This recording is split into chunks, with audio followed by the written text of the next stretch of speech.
What does therapy look like? For this group of immigrant and refugee women in Chicago, therapy looks like this, and this, and this. These women are members of a weekly knitting and crocheting group at the Hamdard Center, which provides support for immigrants on the far north side. I just finished. My name is Vera. I'm coming from Bosnia. It's called CEW, or Creatively Empowered Women, and it's run by art therapists Savneet Talwar and Sophie Canaday. I'm happy because it's almost 3 years we stayed together. Most of the CEW women are refugees from Bosnia. There's Amina, Hayria and Bahra, and Jamila. Also Fikreta, who translates when needed and is a caseworker here at Hamdard.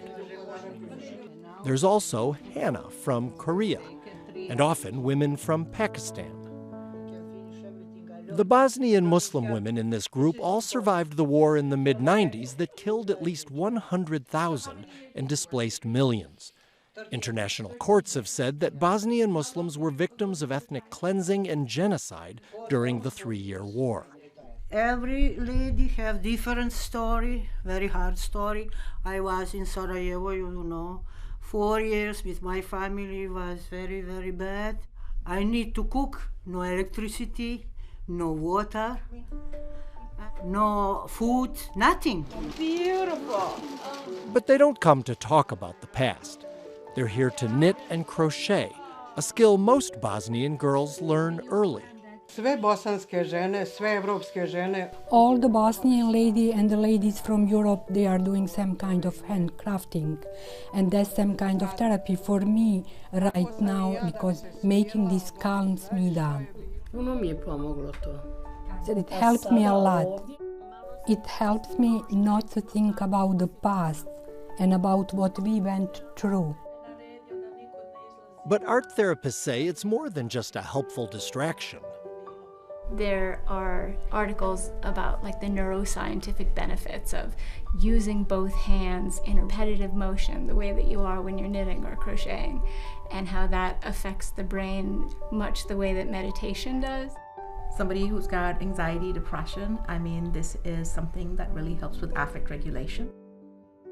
The women also sell their work at craft fairs, hospital gift shops, and holiday sales. They keep 70% of the sale price, and the rest buys new yarn. It's not about the money. The money is not in the question, because I am happy when I see that people are interested in our pieces. And yet their work does sell. In 2015, they took in $6,400. But don't ask them to make duplicates of a popular item. These women are artists, and they don't want to make the same painting 5 times in a row. They're going to make something, and they're going to experiment and explore, and everything is totally unique. While the women don't usually share their worst war stories here, today some wanted to be heard. I lost my entire family during the war. My son was caught in the concentration camp for 8 months. Me, myself, I was watching my 2 students being killed in front of my eyes because they were waiting in the line for the water. Basically, my sons are alive and my husband is victim. When they started bombarding, we went to the basement, and one grenade hit our place and everything was destroyed.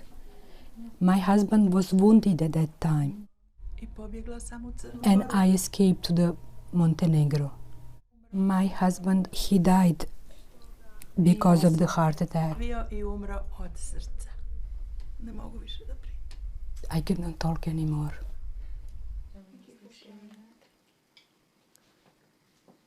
Hannah Lee from Korea lightened the tone when she remembered starting here as a novice knitter. 친절하게 해주셔서 When I first came here, Hyria greeted me so warmly, and she was my first teacher. Now, they are all my teachers. 하트는 다 같다. 이 마음이 들고 Even though we are from different countries, different history, different backgrounds, our hearts are the same. I feel sad because of the language barrier. I can't say what I want to say. But I want them to know that I love them and respect them and honor them. With all the pain and loss these women have faced, the act of creating beauty and doing it among friends gives a crystal clear picture of just what therapy looks like.